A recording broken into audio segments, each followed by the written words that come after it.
Both Rode and Elgato have recently released tabletop mic stands. They can be used for other things too, but primarily mic stands.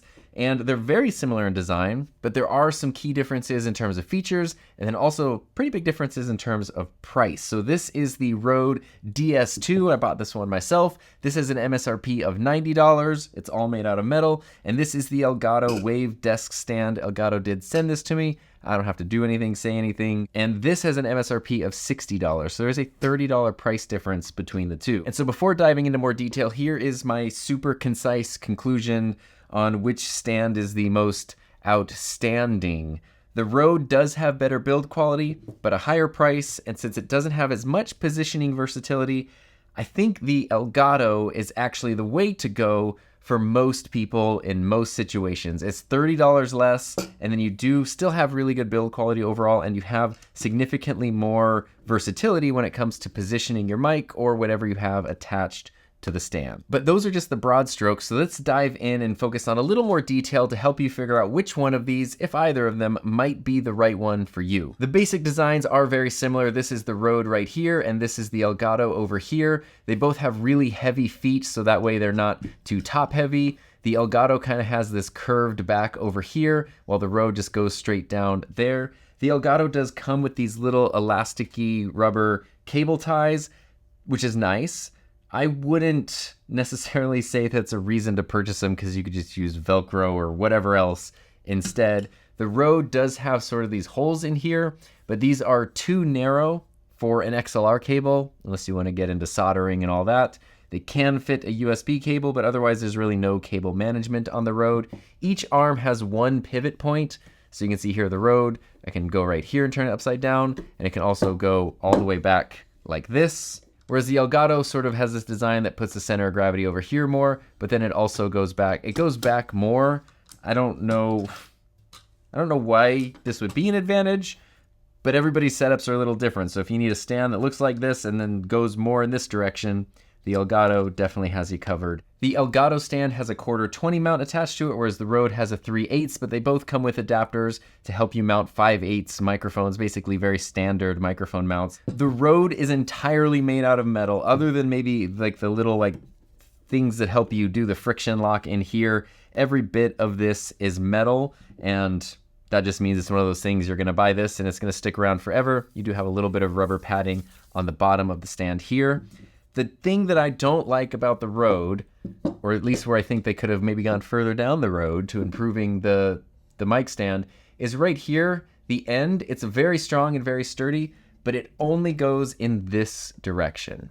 So if you need to pivot or tilt in other directions, it's a little bit difficult to do. You do have this locking nut here so you can turn a mic, and I'll put mics on in a second so you can see what I'm talking about, but you can kind of turn a mic and lock it in. It's not ideal, so you kind of sometimes might have difficulty positioning the mic, depending on the mic you're using, exactly where you want it. Whereas the Elgato, I really, really like how they did this. They have more of, I wouldn't call it, it's not a ball mount, but it's just sort of a multi-angle mount, whereas this can kind of go in all sorts of different directions, and then you lock it down there. So like I said, that versatility I think does make this a better choice for most people, but there are a couple of downsides. The Elgato does have the same, has rubber padding on the back, a same heavy, base plate here, but it has a plastic cover here, and then these handles there's a few more plastic components, even though they're heavy duty plastic, they are plastic. If I take off the mount on the end, you can see this has that same proprietary Elgato nubbin. This is the same as the low profile arms, the wave arm, which in a way is kind of cool because if you use any of the other Elgato arms, you could actually take the end mounts of those and put them on here if you like those better. They're a little bigger and a little more robust. But you can also see this is a couple weeks old and the coating is starting to wear off from the friction of the mount here.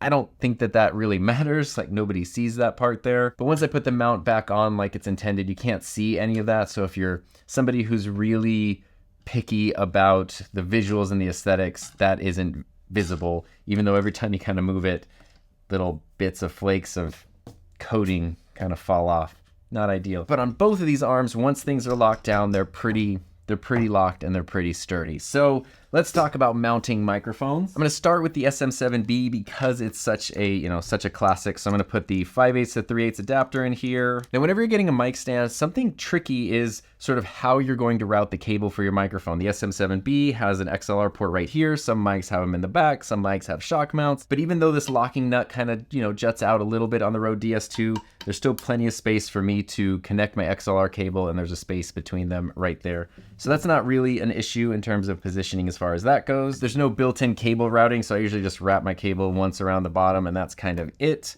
For a microphone like the SM7B, it's a little funky. If I want to turn it, I kind of have to turn it and then play with the locking screw, which isn't a problem, except it feels like it's always coming loose, and I'm sort of always you can usually end up getting the microphone in the position you want, but it might not be as elegant as you want. Of course, these are tabletop stands, so if you just need to move the stand, you can probably do that depending on how much space you have wherever it is.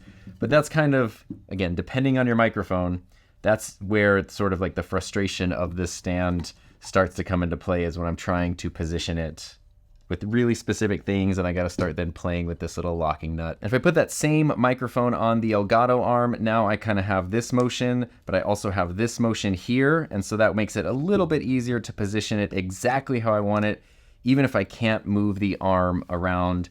And that I just like it a little bit more, even though it rubs off little coating flakes from time to time. At a certain point, there's not gonna be any more coating to rub off here, and then I guess that will stop.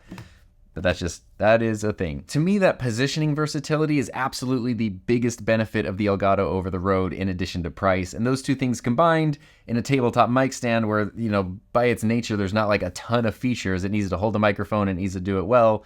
Those are two pretty big points, pretty big reasons. And something else you can kind of notice here as I have this mic put together is both of these stands are weighted really well. This is a heavy microphone positioned way out over the stand, and it's not tipping over.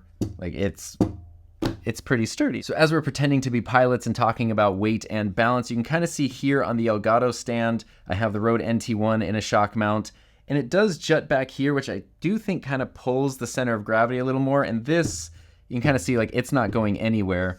Whereas I have the same microphone, the NT1, and the same shock mount on the Rode stand, and normally I use this microphone on the stand kind of in this position more, and here you can kind of see it's not going to tip over very easily. But if I extend it out as far as it goes, then that does kind of push the Rode stand to the limit. So the Elgato, I think because it does have a longer base and it also juts back over here, it does make it a little more stable if you want maximum reach with heavy microphones. But again, I do want to emphasize that is kind of the extreme situation.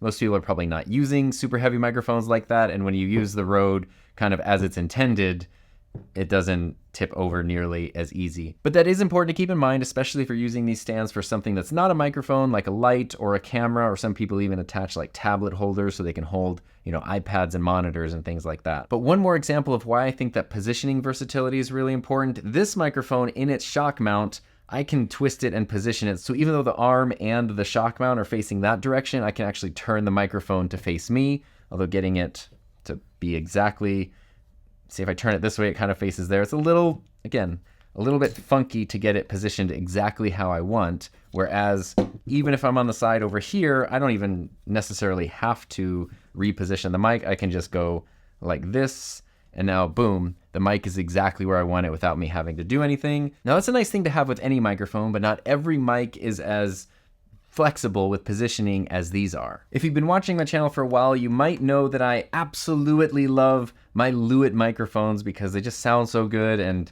they're priced really well. They're just high quality, awesome microphones, but they do come in these very specific shock mounts that are, I would say, kind of required just to reduce handling noise on the microphone. But because of the way the Lewitt shock mounts are designed, these microphones have kind of become like my litmus test for mic stand positioning abilities, because these shock mounts force the microphone to face one direction, and it's a side address microphone, so you have to talk into the front or the side over here. So on the Rode, if I want to change that positioning, I kind of have to turn it. I use the locking screw, and then I can sort of level it out here, and that's pretty good. I can still position the mic sideways, and it works quite well. This locking screw does come loose a lot for me. It's not my favorite thing, but at least I can get the job done. Same thing on the Elgato. The only difference with the Elgato, though, is I don't have to sort of be quite as fiddly with it. I can just turn this basically exactly how I want it right from the get-go, position it where I want it, lock it down. So there is no definitive better or worse when it comes to how these mic stands perform. They're just a little bit different. I do think the Elgato has some convenience, and if you're someone who struggles with the idea of spending $90 for a tabletop mic stand, I think the Elgato kind of eases that a little bit. Although, I don't know if you can see this all clearly, but after just doing this, my desk is kind of covered in the black coating flakes that are coming off of the Elgato stand, where this mount is sort of rubbing and grinding these parts off in here. And you can kind of see the mount itself at this point is almost just silver again. That's not hurting anything. It's very annoying to have these flakes everywhere. They probably just shouldn't have coated this part. It probably should just be natural metal, and then it wouldn't be a problem. That's the worst thing about it, though, and that's, I guess, not a huge problem, just kind of a weird problem.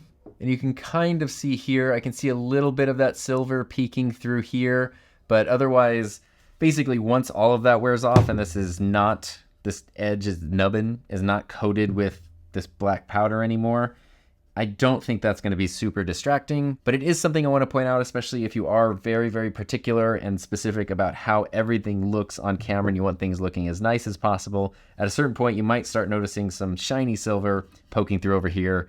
I don't know, you could repaint the metal or Sharpie it or something. But that is just kind of an example of what I was talking about when I said the Rode has better build quality. Not only is everything all metal and it just sort of feels higher quality, but the coating they did on here is much nicer. I mean, you could obviously scratch it if I took like a screw and just started scraping it or something. I'm sure that would screw it up.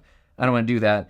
It has been fine. I've had these since their release. I have several of them, and they're great. They're holding up great. Get some fingerprints down here. That's about it. The coating that they put on the Elgato seems to be more of like a powder coating that obviously can scrape off. I don't think that's going to be a problem here on like the regular part of the arm, but on any area like this that has a lot of friction, it's probably going to start coming off pretty quickly. But both of these are pretty cool, pretty versatile stands. You wouldn't think there's a lot of room for changing things up or innovating in the world of, a tabletop mic stand, which is pretty standard and self-explanatory. But both Rode and Elgato did a great job here. So the only question is, do you want to spend $90 for higher quality and a little less versatility, or $60 for still pretty decent quality, but a little more versatility? And speaking of decisions to be made, things to decide on, thank you to everyone who decided to help support my channel. I really appreciate it. And if you do want to know more about the surprisingly rich world of tabletop mic stands, check out this very in-depth comparison between all different ones right here.